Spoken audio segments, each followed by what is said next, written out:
The history of the Western civilization was inscribed on the marble, as demonstrated by such well-known marble statues like the Disco Bolus, Venus de Milo, and David. In the Orient, however, the splendid history of the Chinese civilization was carved on the jade.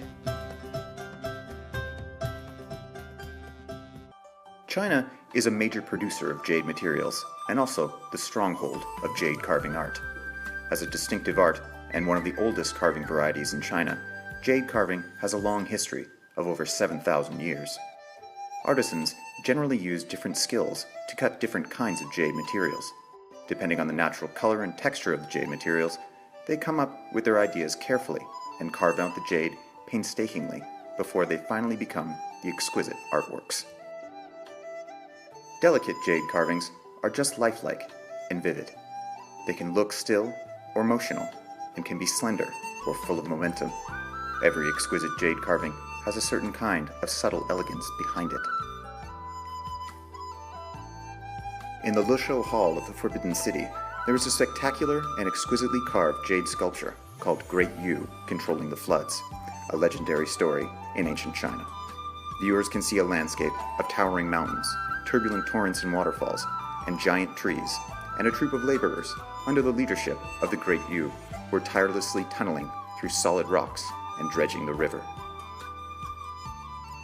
This masterpiece is made from a huge jade rock, which has a weight of over 1,000 kilograms and was mined from Lileta Mountain of Xinjiang, thousands of miles away from Beijing. It was transported to Yangzhou through waterways later. A decade of hard work by thousands of artisans finally turned this rock into a masterpiece. Representing the legendary saga of the Chinese nation that took place thousands of years ago, it is cherished as a national treasure today. Jade has naturally mild textures, which distinguishes it from both hard stones and shining crystals. Just like the solidified white milk, jade is pleasantly soft and warm. No one can tell whether it's jade that has shaped the culture and temperament of the Chinese, or it's the Chinese that has chosen jade as the medium for their spiritual pursuit. As an ancient Chinese saying goes, the morality of an honored man is like the jade. Ancient Chinese projected their understandings of Confucianism on jade, and in later days, jade became the symbol of a man of honor. In ancient China, various jade ornaments were very popular among the people, and men with high respect always kept the jade ornaments with them. As an ancient saying goes, a jade that is never cut will never be of use.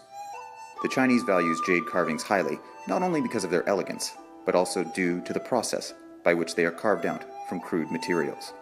The Chinese gave this process a profound meaning and associated it with finding those honored men who have very high morality, but would rather keep a low profile. This deep overtone becomes an everlasting spiritual strength and the ceaseless pursuit of the Chinese people.